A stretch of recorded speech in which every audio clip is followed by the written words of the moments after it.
बांग्लादेश का Saint Martin द्वीप याद है आपको? ये वही द्वीप है जिसे शेख हसीना ने अमेरिका के हवाले करने से मना कर दिया था और कुछ समय बाद उनका तख्ता पलट हो गया, जिसके बाद ये सवाल उठने लगे कि क्या अमेरिका को मना करने की कीमत हसीना ने सत्ता गंवा कर चुकाई।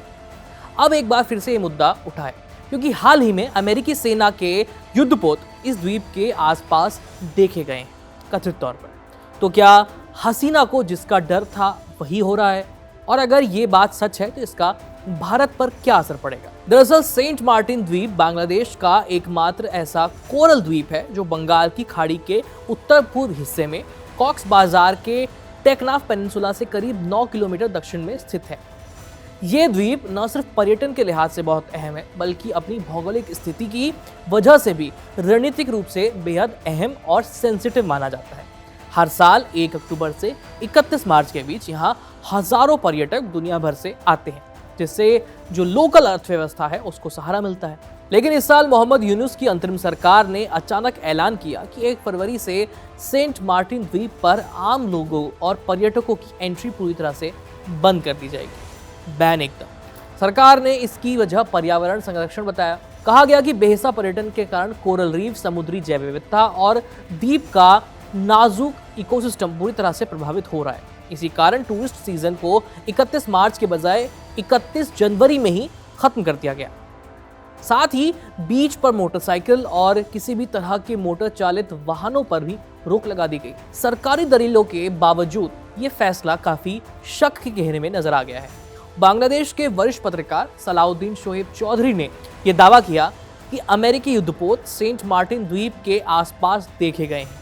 इसके बाद सोशल मीडिया पर यह चर्चा तेज हो गई कि क्या द्वीप को रणनीतिक कारणों से खाली कराया जा रहा है। सवाल उठने लगे कि क्या पर्यावरण संरक्षण सिर्फ एक बहाना है और असली मकसद कुछ और है। दरअसल सेंट मार्टिन द्वीप की भौगोलिक स्थिति इसे बेहद अहम बनाती है। ये द्वीप भारत के समुद्री सीमा के बेहद करीब है और बंगाल की खाड़ी में स्थित होने के कारण ये इंडो पैसिफिक क्षेत्र की सैन्य रणनीति में बहुत इंपॉर्टेंट भूमिका निभा सकता है। लंबे समय से ये माना जाता है कि अमेरिका इस क्षेत्र में चीन के बढ़ते प्रभाव को संतुलित करने के लिए अपनी सैन्य मौजूदगी इस द्वीप पर बढ़ाना चाहता है। ऐसे में सेंट मार्टिन द्वीप जैसे छोटे लेकिन रणनीतिक आइलैंड्स जो हैं उन पर उसकी नजर बनी हुई है और ये कोई हैरानी की बात नहीं है। यही वो बिंदु है जहां बांग्लादेश की पूर्व प्रधानमंत्री शेख हसीना के बयान फिर से चर्चा में आ जाते हैं। जुलाई 2024 में अपनी सरकार के खिलाफ हुए आंदोलनों के दौरान शेख हसीना ने दावा किया था कि सेंट मार्टिन द्वीप उनकी सरकार को गिराने की साजिश में एक सबसे बड़ा अहम केंद्र है।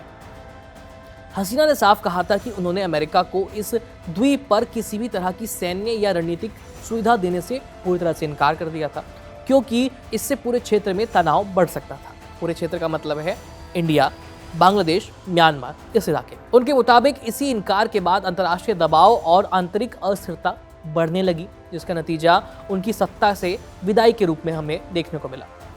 शेख हसीना ने यह भी आरोप लगाया था कि उनके बाद सत्ता में आए मोहम्मद यूनुस अमेरिका के साथ सेंट मार्टिन को लेकर समझौता करने के लिए तैयार है। हसीना ने कहा था कि उन्होंने सत्ता खो दी लेकिन देश की संप्रभुता से समझौता नहीं किया जा सकता। अब जब सेंट मार्टिन द्वीप को पर्यावरण के नाम पर बंद किया गया है और अमेरिकी जहाजों की मौजूदगी की खबरें सामने आ रही हैं तो हसीना के उस बयान को एक बार फिर नए सिरे से देखा जा रहा है। हालांकि सरकार और बांग्लादेशी नौसेना इस दावों को महज अफवाह बता रही है, भ्रामक बता रही है। अब अगर इस पूरे घटनाक्रम की तुलना हम पाकिस्तान से करने लगे तो तस्वीर और ज्यादा साफ होती है। पाकिस्तान लंबे समय से अपने खनिज संसाधनों को लेकर वैश्विक शक्तियों के साथ समझौते करते आ रहा है। चीन के साथ CPEC के तहत पाकिस्तान ने अपने तांबा, सोना, लेड, जिंक और दूसरे खनिज क्षेत्रों में बड़े पैमाने पर चाइनीज इन्वेस्टमेंट को मंजूरी दे दी। सेंदक और रेकोदिक जैसी खदानों में चाइनीज कंपनियों की गहरी मौजूदगी इसका एग्जाम्पल भी है। इसके बदले पाकिस्तान को इंफ्रास्ट्रक्चर और कर्ज मिला है, लेकिन रणनीतिक निर्भरता और ज़्यादा बढ़ गई। हाल के सालों में पाकिस्तान ने अमेरिका के साथ भी अपने खनिज संसाधनों को लेकर नए समझौते किए हैं।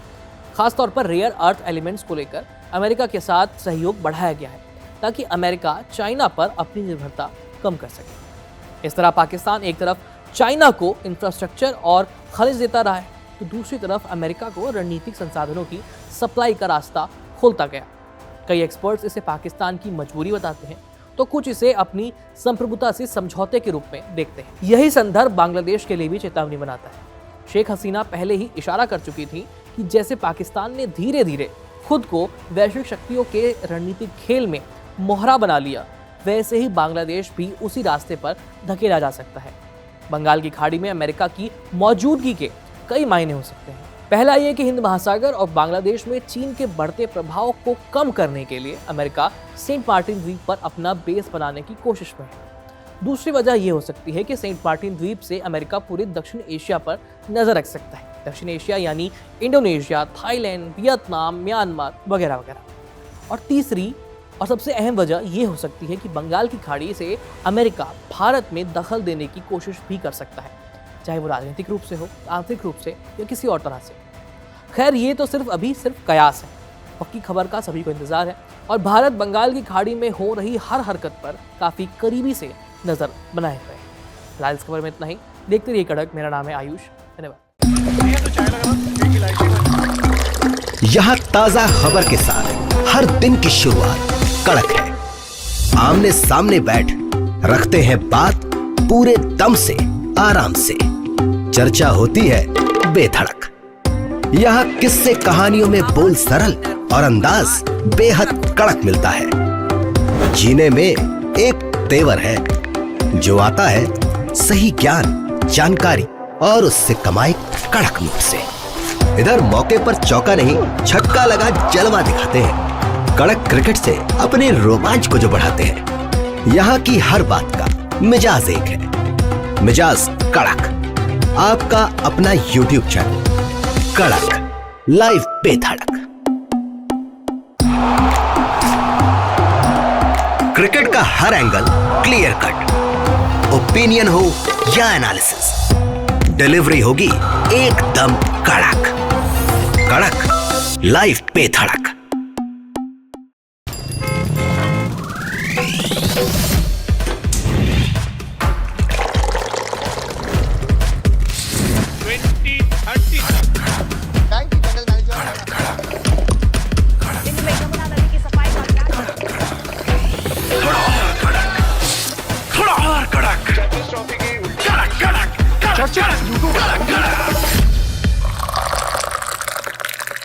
ये कड़क है।